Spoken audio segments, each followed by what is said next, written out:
मेरा नाम मुकुंद माधव है और आज के इस वीडियोस पे मैं मेंसुरेशंस के दो important figure the cube and cuboid को कवर करूंगा। मैं ज़्यादा बकवास नहीं, सीधी बात करूंगा और विद इन 10 to 15 मिनट्स मैं इस दोनों पिक्चर्स को कवर करूंगा, इसके दोनों फॉर्मूलाज को कवर करूंगा। आप देखिए, तो यहाँ पे सबसे पहली बात है क्यूब। तो क्यूब में क्या होता है, ये एक साइड होता है ए और ये एक साइड होता है ए और ये एक साइड होता है ए, ठीक है। तो यहाँ पे जो एक्स एक्सिस है, वाई एक्सिस है और जेड एक्सिस है, ये तीनों इक्वल है, ठीक है। तो अगर आप x और y को मल्टीप्लाई करते हैं, यानी इसको मल्टीप्लाई करते हैं, ये x एक्सिस है, ये y एक्सिस है, ये z एक्सिस है, तो इसको जब आप मल्टीप्लाई करते हैं तो आपको क्या मिलता है? आपको एरिया मिलता है। क्या मिलता है? एरिया मिलता है। तो a इंटू ए कर देंगे तो ये क्या हो जाएगा? एरिया हो जाएगा, ठीक है। और इसमें अगर आप हाइट से मल्टीप्लाई कर दो तो हाइट क्या है? यहाँ पे a है, तो area into A, that is a square into A, so it become A cube, ठीक है। तो वॉल्यूम क्या होता है? किसी भी रेगुलर ज्योमेट्रिकल फिगर का अगर आपको वॉल्यूम फाइंड आउट करना है तो आप उसके बेस एरिया को उसके हाइट से मल्टीप्लाई कर दो, आपका वॉल्यूम मिल जाता है। आपका नहीं, इस क्यूब का और एनी रेगुलर ज्योमेट्रिकल फिगर का वॉल्यूम मिल जाता है, ठीक है। तो आपको करना क्या है? तो वॉल्यूम ऑफ क्यूब, तो मैं क्या करता हूँ, पहले इस पिक्चर्स को डिलीट करके एक नया पिक्चर्स आपके लिए मैं बनाता हूँ, ठीक है। तो आप पहले ये देखो, ये क्या है? आपका क्यूब है, ठीक है। तो अब इसका जो x एक्सिस है वो a है, y एक्सिस a है और z एक्सिस a है, ठीक है। और मैंने किसी भी ज्योमेट्रिकल फिगर का अगर वॉल्यूम फाइंड आउट करना है तो उसके बेस एरिया को आपको किससे मल्टीप्लाई करना है? आपको हाइट से मल्टीप्लाई करना है। तो यहाँ पे बेस एरिया क्या है? बेस एरिया यहाँ पे a इंटू ए है, x इंटू वाई, तो ये बेस एरिया हो गया। इसको हाइट से मल्टीप्लाई करना है, ये हाइट है तो इसको हाइट से ऐसे मल्टीप्लाई करना है, तो वॉल्यूम क्या हो गया? ए क्यूब हो गया। This is the reason how the volume of cube is become A cube, ठीक है। अब देखिए इसके सरफेस एरिया के बारे में बात करते हैं। तो मेंसुरेशन में दो चीज आते हैं, एक सरफेस एरिया होता है, एक कर्व सरफेस एरिया होता है और एक टोटल सरफेस एरिया होता है। तो सरफेस एरिया और कर्व सरफेस एरिया का मतलब सेम होता है, ठीक है। और टोटल सरफेस एरिया का मतलब ये होता है कि आप यहाँ पे टॉप प्लस बॉटम एरिया को कंसिडर करते हैं, टॉप एरिया और बॉटम एरिया को कंसिडर करते हैं। तो देखो ये जो सामने का जो एरिया है, ये कैसा एरिया है? ये एक फ्रंट है, ये क्या है? फ्रंट एरिया है, ठीक है। तो इसके पीछे एक एरिया होगा, वो होगा बैक एरिया होगा, ठीक है। और एक साइड्स का होगा, तो मान लो एक ये लेफ्ट साइड का है, ठीक है। एक एरिया किसके साइड का होगा? राइट साइड का होगा। किसके साइड? Right side. और एक एरिया आपका फ्रंट होगा। क्या होगा? फ्रंट, जो आपने यहाँ लिखा है, और इसका बैक यहाँ भी लिखा है, ठीक है। एक एरिया यहाँ से आपका टॉप और एक एरिया यहाँ से बॉटम, ठीक है। तो टोटल कितना हो गया? टोटल 6 सरफेस एरिया हो गया, ठीक है। सो अगर आपसे कोई पूछे कि टोटल सरफेस एरिया क्या है, तो आप इसमें फ्रंट का, बैक का, ठीक है, टॉप का, ठीक है, बॉटम का, लेफ्ट का और राइट का, सारे एरियाज को आपको ऐड करना है। और ये कैसा क्यूब है? क्या है? सिमेट्रिकल फिगर है। इसके जितने 6 साइड्स है ना, 6 के 6 साइड्स क्या है? इक्वल है। और एक साइड क्या है? ए स्क्वायर है, तो 6 साइड क्या होगा? 6a square. इसका भी एरिया ए स्क्वायर, इसका भी एरिया ए स्क्वायर, इसका भी area A square, A square, A square, A square, तो टोटल कितना हो गया? 6a स्क्वायर हो गया। टोटल कितना हो गया? 6a square, total surface area. Now we have to know about the curve surface area. Which one? Curve surface area. Whenever you are talking about the curve surface area, you are not considering this top area and bottom area. इसको consider नहीं करना है, केवल जो curve है, ये curve है, right, ये टोटल कर्व है, इस कर्व में कितना एरिया आएगा, 4 आएगा, ठीक है। टॉप और बॉटम को कंसीडर नहीं करना है, तो कर्व सरफेस एरिया और सरफेस एरिया दोनों सेम चीज है, इसका आएगा 4a², ठीक है। तो इसको जानने के बाद, ठीक है, आपको एक डायगोनल्स के बारे में जानना है, ठीक है। अब मान लो मैंने एक डायग्राम्स को ड्रॉ किया अपने स्मार्ट बोर्ड को स्मार्टली यूज करके, देखो ये क्या है, एक क्यूब है, ठीक है। अब इसके डायगोनल्स को फाइंड आउट करें, तो इसका जो डायगोनल्स होता है ना, ये ए, ठीक है, इधर भी ए, तो इसका डायगोनल इस तरह से फाइंड करेंगे, a² + a², ठीक है। तो ये क्या होगा, टोटल 3a² हो जाएगा और √, ठीक है, 3 और ये a, ठीक है। तो ये हो गया आपका डायगोनल का फॉर्मूला। तो वॉल्यूम क्या है, क्यूबिक यूनिट, तो a × a × a × a किया, इसके लिए सेंटीमीटर यूज किया, इसके लिए सेंटीमीटर यूज किया और इसके लिए भी सेंटीमीटर यूज किया, तो सेंटीमीटर क्यूब, ये क्या हो जाएगा, क्यूबिक यूनिट हो जाएगा। तो वॉल्यूम हमेशा हम लोग क्यूबिक यूनिट में फाइंड आउट करते हैं। नाउ अगर हम सरफेस एरिया की बात करें, तो एरिया में क्या होता है, एरिया होता है a × a, मतलब साइड इंटू साइड, यहाँ पे इसके लिए सेंटीमीटर और इसके लिए सेंटीमीटर, तो centimetre square. So the area का यूनिट होगा स्क्वायर यूनिट होगा। अगर आप मीटर लेते हो एक साइड को, तो ये क्या होगा, मीटर × मीटर, ये हो जाएगा आपका मीटर स्क्वायर, ठीक है।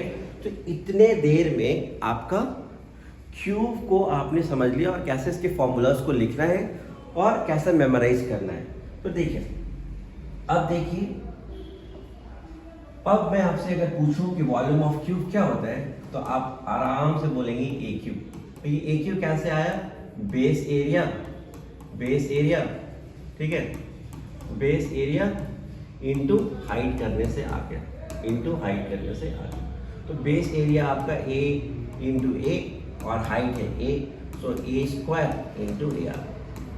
फिर टोटल सरफेस एरिया आप क्या लिखोगे, 6a² लिखोगे, और कर्व सरफेस एरिया और सरफेस एरिया, ये इसमें टॉप और बॉटम एरिया को कंसीडर नहीं करते, तो 4a² हो गया।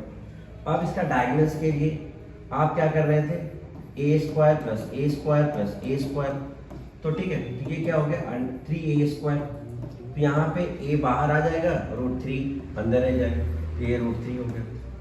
तो इस तरीके से आपका क्यूब मैंने कवर कर दिया। नाउ अब हम लोग क्यूबाइड के बारे में पढ़ते हैं, ठीक है। तो इससे पहले एक डायग्राम बना लेते हैं क्यूबाइड का। तो ये आपका डायग्राम हो गया, मैंने एक टेक्नोलॉजी यूज की, स्मार्ट बोर्ड को स्मार्टली यूज किया और क्यूबाइड बनाया, ठीक है। इसमें भी देखो, ये आप मान लो x एक्सिस है, ये मान लो y एक्सिस है और ये मान लो z एक्सिस है। तो ये यहाँ पे क्या होता है ना, x is not equal to y is not equal to z, तो तीनों अलग अलग है। तो यहाँ पे क्यूब की तरह a नहीं लेंगे, अगर हम यहाँ पे x को a लेते हैं तो y को b लेंगे और z को हम लोग c लेंगे, ठीक है। और मैंने वॉल्यूम क्या बताया है, किसी भी ज्योमेट्रिकल फिगर का, वो भी लेकिन वो रेगुलर ज्योमेट्रिकल फिगर होना चाहिए, तो उसका बेस एरिया को, ठीक है, बेस एरिया को किससे मल्टीप्लाई कर देते हैं, हाइट से। तो इसका बेस एरिया क्या है, रेक्टेंगुलर है, तो यानी एरिया इसका क्या हो गया, x × y, और x का वैल्यू a है और y का वैल्यू b, तो इसका एरिया हो गया आपका a × b। और इसकी हाइट क्या है, इसकी हाइट z है, तो z क्या है, c है, और आपको वॉल्यूम निकालना है, तो बेस एरिया क्या हो गया आपका a × b और हाइट हो गया h, सो ABH। और इसका यूनिट क्या होगा, क्यूबिक यूनिट होगा, क्योंकि इसके लिए 1 सेंटीमीटर ले लो, इसके लिए 1 सेंटीमीटर ले लो और इसके लिए भी 1 सेंटीमीटर ले लो, तो ये क्या हो जाएगा, सेंटीमीटर क्यूब हो जाएगा। यहां तक आपको समझ में आ गया, ठीक है। अब हम लोग क्या करेंगे, हम लोग इसके सरफेस एरिया के बारे में जानेंगे। तो यहां भी 6 सरफेस एरिया है, यहां भी कितना है, 6 surface area, top, bottom, left, right, front और बैक, टोटल कितने हैं, 6 सरफेस एरियाज है, ठीक है। तो अगर एक एरिया ये वाला, मान लो ये आपका लेंथ है, ये ब्रेथ है और ये हाइट है, ठीक है। तो देखो मान लो ये L है, ये B है और ये H हाइट, ठीक। तो बेस एक मैं डायग्राम फिर से अच्छे तरीके से बना देता हूँ तो अच्छा समझ में आएगा, ठीक है। तो देखो ये डायग्राम है आपका, ठीक है। तो ये क्या है आपका, ये लेंथ हो गया, ये ब्रेथ हो गया और ये हाइट हो गया, ठीक है। तो इसका जो टोटल सरफेस एरिया होता है वो क्या होता है, 2 into LB plus BH plus LH। अब इस डायग्राम को समझिए। तो देखो ये LB कहां से आया, ये LB ये बॉटम एरिया को रिप्रेजेंट कर रहा है, ठीक है। ये बॉटम एरिया को रिप्रेजेंट कर रहा है और इसका सिमेट्रिकल क्या है, इसका सिमेट्रिकल टॉप है। तो ये जो एरिया है ये टॉप है, तो इसलिए यहां पे ये 2 आ गया, ठीक है। अगर हम देखेंगे ब्रेथ इनटू हाइट, ये इसको मल्टीप्लाई करेंगे तो लेफ्ट का एरिया आ जाएगा। लेफ्ट किसके सिमेट्रिकल है, राइट का, तो इसलिए यहां पे 2 आएगा, ठीक है। अब देखो यहां पे L इंटू H, ये L है ये H है, तो इसको अगर हम मल्टीप्लाई करते हैं तो फ्रंट का एरिया, किसका, फ्रंट का, और इसका एक सिमेट्रिकल बैक है तो ये बैक हो गया, तो ये भी 2 टाइम्स हो गया, इसलिए यहाँ पे 2 हो गया। तो ये हो गया आपका टोटल सरफेस एरिया, ठीक है। टोटल सरफेस एरिया करने के बाद अब हम समझेंगे इसके कर्व सरफेस एरिया के बारे में। किसके बारे में, कर्व सरफेस एरिया और area of 4 walls. Area of 4 walls, तो एरिया ऑफ 4 वॉल्स आप यहाँ से फाइंड आउट कर सकते हो। तो इसमें क्या करते हैं, टॉप और बॉटम का एरिया को कंसिडर नहीं करते। तो देखो यहाँ पे फिर से क्लीन करके फिर से एक नया डायग्राम बना देते, ज्यादा टाइम नहीं लगेगा, ठीक है। अब देखो कर्व सरफेस एरिया हम लोग को फाइंड आउट करना है, कर्व सरफेस एरिया। तो कर्व सरफेस एरिया होता है 2 into L plus B into H, ठीक है। क्योंकि इसमें टॉप के और बॉटम के एरिया को कंसिडर नहीं करते, केवल इस एरिया मतलब लेफ्ट राइट फ्रंट और बैक के एरिया को जब आप ऐड करोगे तो ये आ गया 2 into L plus B into H। Total surface area में से केवल टॉप एरिया और बॉटम एरिया को सबट्रैक्ट कर देना है, ठीक है।